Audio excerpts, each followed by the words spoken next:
Welcome to a Pulp Event podcast, brought to you by the PulpNet, your link to the online world of the pulp magazines, for over 20 years, online at thepulp.net.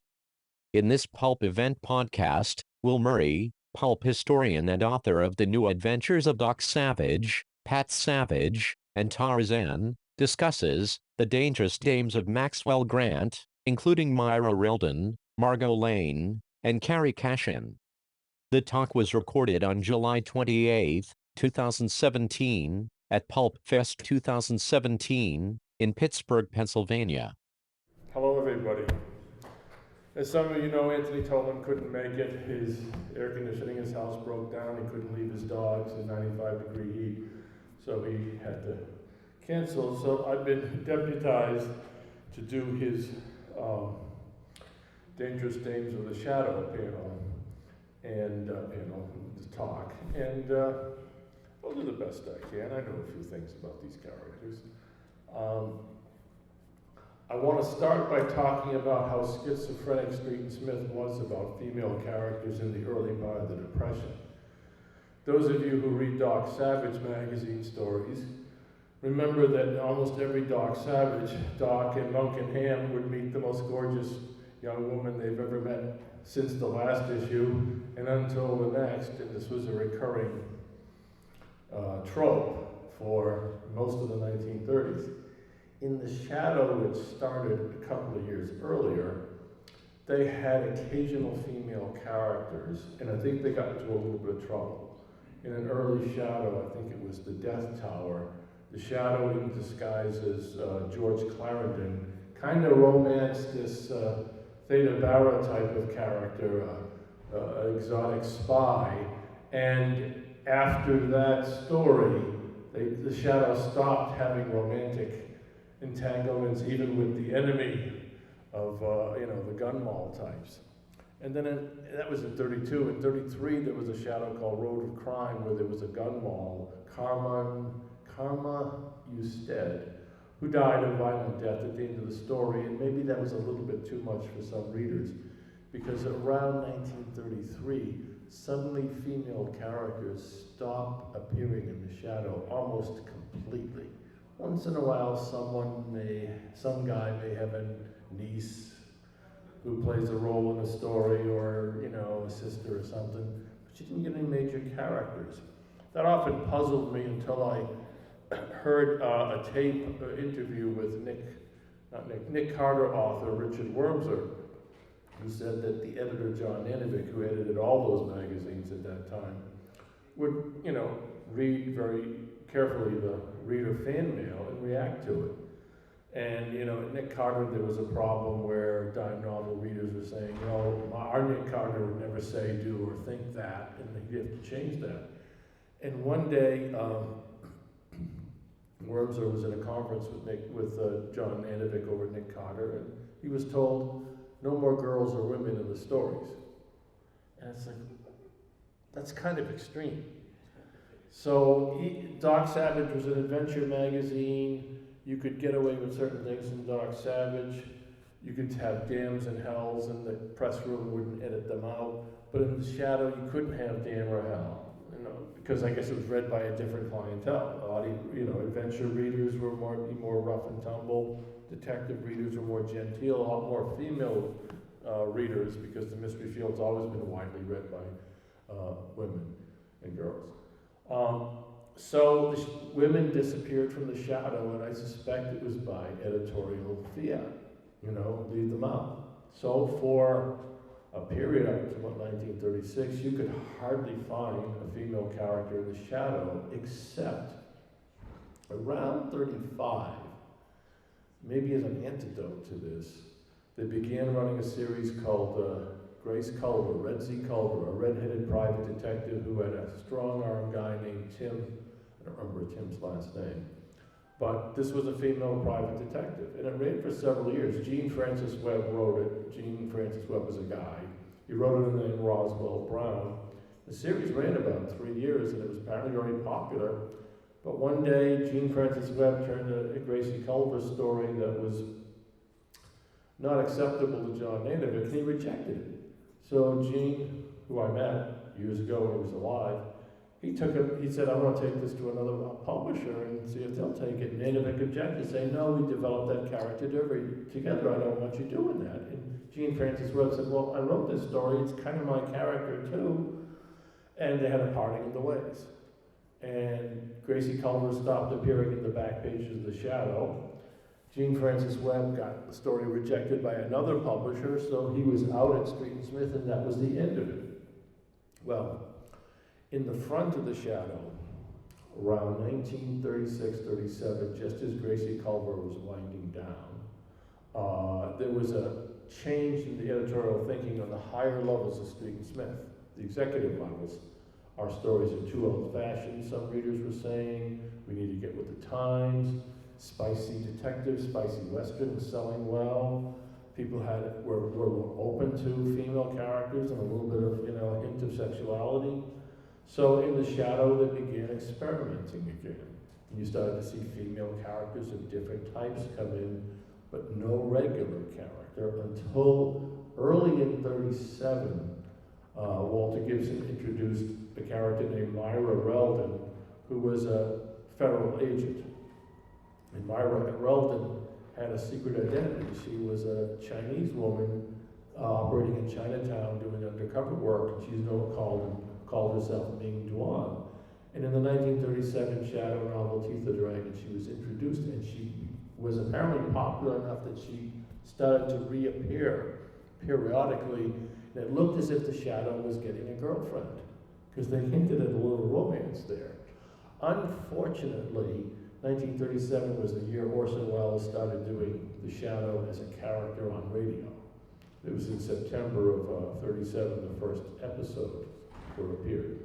Now, Walter sat down with the first scriptwriter on The Shadow, a man named Edward Hale Bierstadt. They were both Maine guys. They were up in Maine at the time. And Bierstadt did a Shadow script, the first one with The Shadow and Harry Vincent, his aide. And then they cast Orson Welles, who had a baritone voice, and it was decided that The Shadow should have a female aide and not Harry Vincent to create voice contrast, a big thing on radio. So the producer, Clark Andrews, and the script supervisor, Edith Meiser, who had brought Sherlock Holmes to radio and had been a feminist in the early days of women getting the vote, revised that first script, The Death House Rescue, and got rid of Harry Vincent and put in Margo Lane. Margo Lane was named after Margo Stevenson, a famous Broadway actress at that time, whom Clark Andrews, the producer, was dating. So Edith Meiser supervised the revisions, may have done them herself, some of them, and she made Margo Lane an agent of The Shadow in all but name. And she became a very capable character, and not the damsel in distress she later became. So poor Myra Reldon in the pulps, she popped up once in a while, but not very frequently. Meanwhile, the Shadow radio show took off with Lamont Cranston and Margo Lane as the leads. And by 1940, the Shadow's power on radio, its unqualified success in ratings, being a ratings champion, they began to talk at Street and Smith about maybe we need to put Margo Lane in the stories. Walter did not want to do that.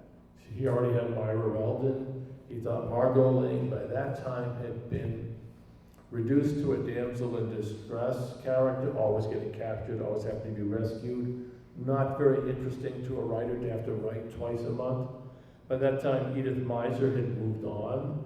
So the capable Nancy Drew kind of Margo Lane, the one who could fire a gun, help the Shadow, crash a car through a plate glass window to rescue somebody, she got downgraded to a version of Lois Lane from Superman, always needing rescue. So at one point, they just told Walter Gibson, we need to put Margo Lane into the magazines, because people hearing The Shadow on radio, picking up the magazine for the first time would say, where's Margo? Cranston's here, where's Margo? And it was creating a problem with the new readers, but it was also creating a problem with the old readers who say, what's Margo doing in our stories? She was never here before. And this was a controversy that raged for several years between the old guard who said, we don't need Margo Lane, and some of them said we don't need women, a regular woman anyway, a recurring character. So Walter put her in, did the best he could. After a while, he figured a way to make her not an agent of the shadow, but kind of a helper. And she went from being the radio shadow to more of a Walter Gibson version, radio Margo Lane, to being more of a Walter Gibson Margo Lane, who was in on the secret of who the shadow really was, but not completely. She knew he was Cranston, but didn't know there were other identities. She got to become a major player in the shadow, but not in every issue, because Walter still kind of put his foot down a little bit and said, I want to still tell stories without that crutch of a character. He didn't, that's my words, not his, but I know that years later he kind of said, well, it worked out the way it should have, and, he said a lot of things that said it was okay, but at the time it wasn't okay. He developed these characters. He didn't want Margo Lane. He would have made Myra Reldon the recurring agent if there had to be a recurring female agent. And there was one story, the Devil Monsters, where Myra Reldon and Margo Lane worked together and worked against each other, and that was interesting. But came the war, came a new editor, the Chinatown stories were out, Margo Reldon and her dual identity disappeared for years, but Margo kept going. And gradually during the Digest era, 1943 to 48, if you picked up an issue of The Shadow, it was a version of the radio show in all intents and purposes. You hardly ever saw anybody except Cranston, Margo Lane, Commissioner Weston, the cab driver, Moultrie, and Shrevey, as he was known on radio. And, it became watered-down Shadow. During this period of the radio show coming in, Street Smith, same year as the Myra Reldon was introduced, the same year that Red Z. Culver disappeared from the back of The Shadow, and the same year that The Shadow went on radio, they launched a magazine called Crime Busters. And the idea behind Crime Busters is that top writers, Walter Gibson, Lester Dent, and several others, would create their own characters, and they would appear in most, if not every issue, and they would think, well, readers will love this. Their favorite writers writing new characters, but all in one title. Unfortunately, Crime Busters didn't take off, but it did have some stars. Theodore Tinsley was one of the Shadow writers who pinched hit for Walter Gibson through this period. And he came up with a version of Red Z. Culver, I guess you could say, called Carrie Cashin, the Cashin Carrie Detective. I will explain the premise of Carrie Cashin, and some of you who've never read Carrie Cashin stories will recognize it. Carrie Cashin was a private detective. She had her own office. A lot of clientele would not hire a female private eye, so she hired a guy to be her front man, Alec Downs. Alec Downs pretended to be the guy in charge of the agency. Carrie was just sort of the secretary, assistant, someone who does certain kinds of work. In fact, she was the brains. It was her outfit. That's the same premise they did on TV, Remington Steele, many decades later, back in the 80s, I think it is now. And they must have got it from Carrie Cashin, because it's so obviously the same shtick that Ted Tinsley did with Carrie Cashin. Now, the interesting thing about Carrie Cashin, which fascinates me, you had Walter Gibson writing Nigel the Magician stories, Lester Dent writing Click Rush the Gadget Man, and other. Carrie Cashin always pulled at the top feature in Crime Busters because they had a coupon in every issue. Tell us your favorite stories in numerical order. Their thinking was they would spin these characters off into their own magazines. Unfortunately, Crime Busters never sold that well, and they never did that. But Carrie Cashin, the girl detective, lady detective, whatever you want to call her, she was the #1 feature in that magazine, and she ran from 37 to 43 until when the magazine folded under its second title, Mystery Magazine. So she was a kind of spin-off from The Shadow because it was a shadow writer, and it was an attempt to do something like Grace Culver. One of the very interesting things about Carrie Cashin is for a character who appeared in a magazine that didn't sell well, and she was not the cover feature all the time, she was just the most popular feature, she actually had a lot of fame in those days. I read in an old writer's magazine that, on a Broadway show, somebody made a comment some character made a comment in a play, "Who do you think you are, Carrie Cashin?" And the audience got it, which you wouldn't think so. But the most amazing thing is something I discovered a few years ago. Back in 1940, 41, somewhere in there, before the war, there was television broadcasting. It doesn't really survive, but they actually did a Carrie Cashin television show. It was a one-episode thing as far as I know. They never did a second one because TV wasn't the way it is now with episodic stuff slotted and programmed. But there was a lost Carrie Cashin television program. Probably was never taped, probably went out live, probably was only broadcast in the New York City area because they didn't have network TV programming. They had experimental TV program, a lot of news programs, historical things. They were trying to figure out what TV would be and how it would be different from radio. So, Carrie Cashin was actually one of the first pulp heroes to have, maybe the first pulp hero to have a TV show. I wish I knew more about it. I wish I knew what the script was like, and but I found a mention of it, and it was like the most amazing thing I've ever discovered. Anyway, Margo Lane continued to almost the very end of the Shadow magazine. She had triumphed over Myra Reldon, who was a superior character in all ways. And Walter, as I said, in later years he said, well, I went along with it. I guess it worked out the way it should have worked out. And he's probably meant by that is, if it kept people buying the Shadow magazine that much longer when other pulp magazines folded, well, that was a good thing because he wanted to write Shadow stories.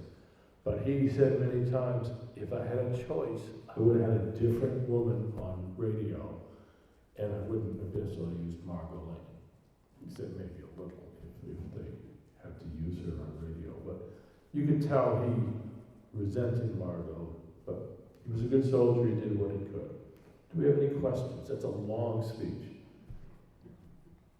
No questions. I covered everything perfectly. I did a better job than Tony would have. You might be right there. It's an interesting development that Street Smith went from no characters to many female characters, and they became successful. Yes, back there.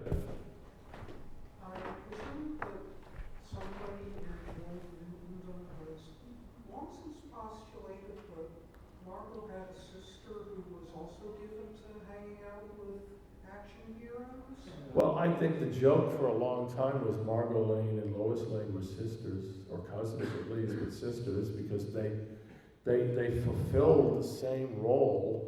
The girl who got into trouble, who had to be rescued. I've often thought that the first time Superman ever rescued Lois Lane, he must have felt like $1 million. The second time, $500,000. The third time, maybe 500,000.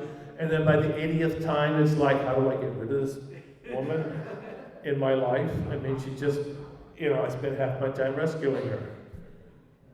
Go ahead. In the end papers to the Doc Savage biography, Phil says that they're sisters, but he says it in a very tongue-in-cheek way. Yeah, I mean, not in a way that's meant to be taken seriously. Another interesting thing about Margo Lane that I'm remembering Tony told me about, and this is kind of bizarre. The first Margo Lane was Agnes Moorehead. A lot of you know her from Bewitched.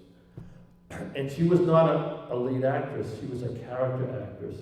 So when she got the role of Margo Lane, who was named after Margo Stevenson, the Broadway ingenue at that time, one of the people in charge of the radio program says, well, look, this character's named after Margo Stevenson. Why don't you play her like Margo Stevenson? So Agnes Moorehead used a Margo Stevenson voice.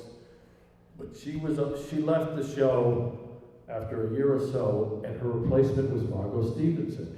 So Margo Stevenson ended up playing the role that Agnes Moorehead pioneered, copying her. And Tony also told me that, you know, it's interesting because sometimes Agnes would play the Margo Lane role just the way she wanted to, and other times it was very affected to be like this Broadway actress whose voice was apparently very well known at that time. I think she was in some movies too.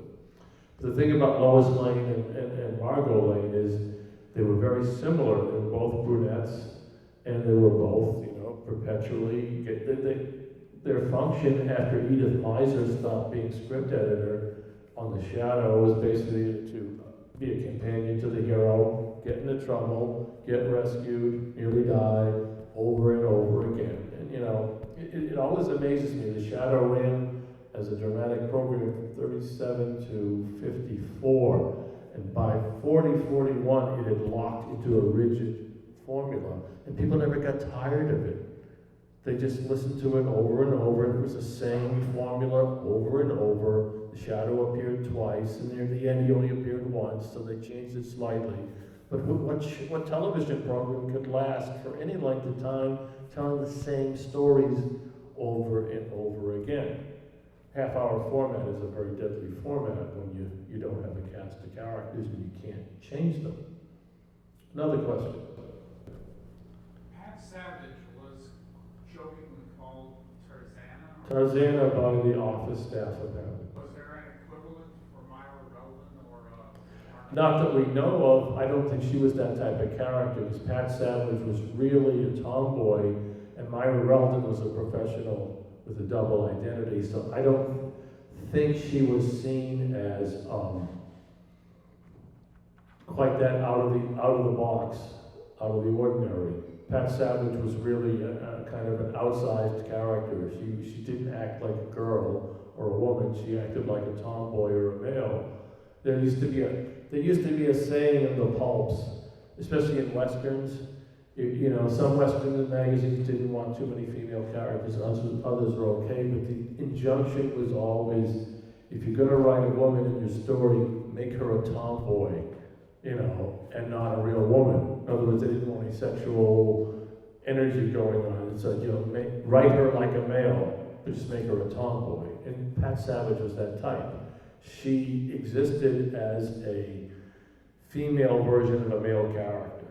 She had much more male attributes, and that's why they called her Tarzana, because she wasn't acting like a Margo Lane would act, or a Lois Lane would act, or any other character who fell into the role of being the subordinate female character whose job was to get into trouble and be rescued by the male, and maybe they would get married at the end of the story if it was a western, and maybe not. That answers your question, I'm sure. Another question. All right, we gotta start setting up for the show. What show? I'm done? Audio. Yeah, you're done. All right. Let's hear some applause. Big hand for Will.